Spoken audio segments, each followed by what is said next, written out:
Hello दोस्तों, आपका स्वागत है मेरे यूट्यूब चैनल पर। जैसा कि हमने कल कुछ महत्वपूर्ण क्वेश्चन भौतिकी के पढ़े थे, तो आज हम उसका अगला टॉपिक पढ़ रहे हैं, गति। तो गति के कुछ हम इम्पोर्टेंट क्वेश्चन पढ़ रहे हैं जो सभी एग्जामों के लिए बहुत ही इम्पोर्टेंट है और ये पेपर में पूरे फंसने के चांसेस हैं। तो चलिए आज हम कुछ क्वेश्चन पढ़ लेते हैं। तो पहला मेरा क्वेश्चन है, प्रमुख अदिश राशियाँ कौन कौन सी हैं। तो प्रमुख अदिश राशियाँ, पहली ए अदिश राशि हो गई दोस्तों मेरा, जैसे द्रव्यमान। दूसरा हो गया चाल। तीसरी हो गई हमारी आयतन।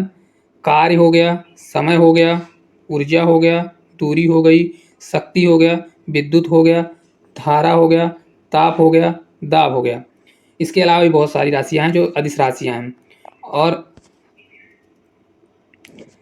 चलिए हम सदिश राशियों को पढ़ लेते हैं। तो सदिश राशियां कौन कौन सी होती हैं। तो सदिश राशियां, जैसे हमारी सदिश राशियां हो गई, वेग हो गया, विस्थापन हो गया, बल हो गया, त्वरण हो गया, संवेग हो गया, बल आघूर्ण हो गया, आदि हो गई। तो जैसे कि दोस्तों सदिश और अदिश राशियां बहुत सारी राशियां हैं, तो इनको याद रखना बहुत मुश्किल है। और इनमें कौन सी सदिश राशियां हैं और कौन सी अदिश राशियां हैं, कन्फ्यूजन हमेशा बना रहता है। तो इस कन्फ्यूजन को दूर करने के लिए हमेशा इसको याद रखने का एक ट्रिक है कि आप जो राशियां व से स्टार्ट होती हैं, जैसे वह में वेग में देख लिए वह है, विस्थापन में वह है, तो जो राशियां वह से स्टार्ट होती हैं ये जनरली सदिश राशियां होती हैं। जैसे आप देख लीजिए सभी राशियों के स्टार्ट में वह दिया गया है। तो इस प्रकार आप एक ट्रिक के माध्यम से लगा सकते हैं कि कौन सी सदिश राशियां होती हैं, कौन सी अदिश राशियां होती हैं। तो चलिए हम अगला क्वेश्चन कर लेते हैं। तो भौतिक के पिता कहते हैं, भौतिक के पिता किन्हें कहा जाता है। तो भौतिक के पिता न्यूटन को कहा जाता है।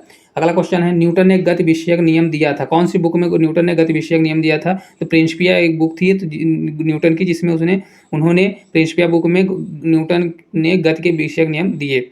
चलिए अगला क्वेश्चन है, न्यूटन का प्रथम नियम क्या था। तो न्यूटन का प्रथम नियम था, यदि कोई वस्तु विरामावस्था में है तो वह उसी अवस्था में रहेगी, और यदि कोई वस्तु गति अवस्था में है तो वह गति अवस्था में रहेगी जब तक उस वस्तु पर कोई बाह्य बल न लगाया जाए। तो न्यूटन का प्रथम नियम यह कहता है दोस्तों कि यदि कोई वस्तु गति अवस्था में है तो गत्यावस्था में ही रहेगी, और कोई वस्तु विरामावस्था में है तो विरामावस्था में ही रहेगी जब तक कोई बाह्य बल न लगाया जाए। न्यूटन के प्रथम नियम को दोस्तों गैलीलियो का नियम या तो जड़त्व का नियम भी कहा जाता है। न्यूटन के प्रथम नियम को देखिए गैलीलियो या जड़त्व का नियम भी कहा जाता है, क्योंकि यह न्यूटन का जो प्रथम नियम होता है जड़त्व के नियम, जड़त्व को भी परिभाषित करता है और प्लस यह बल को भी परिभाषित करता है, न्यूटन का प्रथम नियम। तो चलिए अगला क्वेश्चन हम पढ़ लेते हैं, न्यूटन के किस नियम से बल की परिभाषा मिलती है। तो जैसे मैंने आपको पहले बताया कि न्यूटन का जो प्रथम नियम होता है वह बल को भी प्रतिभाषित करता है। तो इस प्रकार न्यूटन का प्रथम नियम क्या होता है, बल को भी परिभाषित करता है। तो चलिए हम दूसरा पढ़ लेते हैं, न्यूटन का दूसरा नियम पढ़ लेते हैं। तो न्यूटन का दूसरा नियम क्या होता है। न्यूटन का दूसरा नियम होता है, किसी वस्तु पर कार्य करने वाले बल का मान उस वस्तु के द्रव्यमान तथा वस्तु में उत्पन्न त्वरण के समानुपाती होता है। तो इसका फार्मूला हो जाएगा बल बराबर द्रव्यमान गुणे त्वरण, तो F बराबर ma हो जाएगा। तो इस प्रकार हमारा न्यूटन का द्वितीय नियम हो जाएगा दोस्तों। चलिए न्यूटन का हम तृतीय नियम पढ़ लेते हैं। तो न्यूटन का तीसरा नियम क्या कहता है। न्यूटन का जो तीसरा नियम होता है, तो न्यूटन का तीसरा नियम यह कहता है कि न्यूटन का कौन सा नियम क्रिया प्रतिक्रिया है। तो जो तीसरा नियम होता है न्यूटन का, न्यूटन मतलब कहता है, तीसरा नियम यह बताता है कि कोई भी बल मतलब कोई भी मतलब क्रिया बल प्रतिक्रिया बल के बराबर होता है। अगर हम किसी वस्तु पर अगर बल लगाते हैं तो वो वस्तु भी हमारे ऊपर बल लगाती है। जैसे हम जमीन पर चलते हैं तो जमीन के द्वारा हमारे पैरों द्वारा लगाया गया बल जितना लगाया जाता है, तो जमीन भी हमारे पैरों पर बल लगाती है, प्रतिक्रिया बल। तो चलिए हम अगला क्वेश्चन कर लेते हैं, अपकेंद्री बल क्या होता है। तो अपकेंद्री बल दोस्तों होता है जब कोई वस्तु किसी वृत्त के केंद्र की ओर वृत्ताकार मार्ग पर चलती है तो केंद्र की ओर एक बल कार्य करता है जिसे अपकेंद्री बल कहा जाता है। तो मतलब इसका यह हुआ कि कोई अगर हम किसी भी वृत्ताकार मार्ग पर, जैसे दोस्तों साइकिल लेके चलते हैं वृत्ताकार मार्ग पर, तो क्या होता है वृत्त के केंद्र की ओर, मतलब सर्कल के केंद्र की ओर क्या होता है, सर्कल के केंद्र की ओर एक बल कार्य करता है जिस तरह से हम केंद्र की ओर झुक जाते हैं। तो इस बल को क्या कहा जाता है दोस्तों, अपकेंद्री बल कहा जाता है। और इसका फार्मूला क्या होता है दोस्तों, तो इसका फार्मूला होता है F बराबर mv²/r। तो चलिए अगला क्वेश्चन हम कर लेते हैं। अगला क्वेश्चन है, उत्तोलक के कितने बिंदु होते हैं। तो उत्तोलक के कितने बिंदु होते हैं दोस्तों, तो उत्तोलक के 3 बिंदु होते हैं। तो पहला होता है आलंबन होता है, आयाम होता है और भार होता है। अगला क्वेश्चन है, उत्तोलक कितने प्रकार के होते हैं। तो उत्तोलक 3 प्रकार के होते हैं दोस्तों। चलिए अब अगला हम क्वेश्चन कर लेते हैं, प्रथम श्रेणी के उत्तोलक के उदाहरण। तो अक्सर एक क्वेश्चन में आते हैं प्रथम श्रेणी, द्वितीय श्रेणी और तृतीय श्रेणी के कुछ उदाहरण हैं जो हमेशा पेपर में आते हैं। तो प्रथम श्रेणी के कौन कौन से इंपॉर्टेंट उदाहरण हैं। प्रथम श्रेणी के उदाहरण है कैंची, पिलास, सिडासी, हैंडपंप, कील उखाड़ने की मशीन, साइकिल और ब्रेक। साइकिल की जो ब्रेक होती है ये होता है। तो प्रथम श्रेणी के कुछ महत्वपूर्ण उदाहरण हैं। प्रथम प्रकार के उत्तोलक का यांत्रिक लाभ कितना होता है? प्रथम श्रेणी का जो उत्तोलक होता है उसका यांत्रिक लाभ 1 से बड़ा या तो 1 के बराबर होता है दोस्तों। मतलब प्रथम श्रेणी का जो यांत्रिक लाभ होता है 1 के बराबर या 1 से बड़ा होता है। तो चलिए द्वितीय श्रेणी के हम कुछ उदाहरण पढ़ लेते हैं। द्वितीय श्रेणी के कौन-कौन से महत्वपूर्ण उदाहरण हैं? द्वितीय श्रेणी के उत्तोलक के कुछ उदाहरण हैं, सरौता हो गया, नींबू निचोड़ने की मशीन हो गया, एक पहिए की कूड़ा गाड़ी हो गया आदि।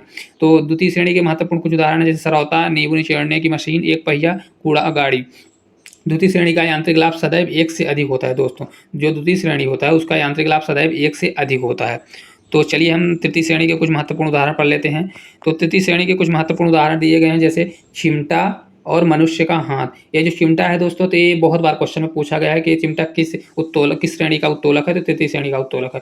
और तृतीय श्रेणी के उत्तोलक का यांत्रिक लाभ हमेशा दोस्तों 1 से कम ही होता है। ये बहुत इंपॉर्टेंट है, इसको याद करके रखना कि 1 से कम होता है तृतीय श्रेणी का। तो इस प्रकार हमने पढ़ा क्या कि प्रथम श्रेणी का उत्तोलक का मान 1 से यांत्रिक लाभ क्या होता है? 1 से अधिक या 1 के बराबर होता है। द्वितीय श्रेणी में क्या होता है? 1 से अधिक होता है हमेशा सदैव, और जो तृतीय श्रेणी का होता है 1 से हमेशा कम होता है। तो चलिए अगला हम क्वेश्चन पढ़ लेते हैं। अगला क्वेश्चन हमारा दिया है, वेग परिवर्तन की दर को क्या कहा जाता है? तो वेग परिवर्तन की दर को दोस्तों त्वरण कहा जाता है। क्षैतिज से किस कोण पर फेंकने पर बस अधिकतम दूरी तय करेगी यदि प्रारंभिक वेग समान हो? तो 45 डिग्री। मतलब क्या होता है इसका दोस्तों कि अगर किसी जमीन मतलब पृथ्वी पर से अगर हम कोई वस्तु ऊपर फेंकते हैं तो अगर 45 डिग्री से अगर हम बनाकर फेंकेंगे तो वो वस्तु अधिकतम दूरी को, ऊंचाई को प्राप्त करेगी। अगला क्वेश्चन हमारा दिया, किसी वायुयान से कोई वस्तु नीचे गिराने पर उसकी गति कैसी होगी? तो अगर किसी हम वायुयान या ऊपर से हम कोई वस्तु गिराते हैं तो नीचे आएगी तो उस गति को प्रक्षेप गति कहा जाता है। तो चलिए अगला हम क्वेश्चन पढ़ लेते हैं।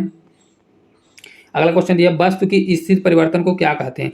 वस्तु के स्थिति परिवर्तन को विस्थापन बोला जाता है। घड़ी की सुई की गति होती है, घड़ी की जो सुई होती है उसकी गति को आवर्ती गति कहा जाता है।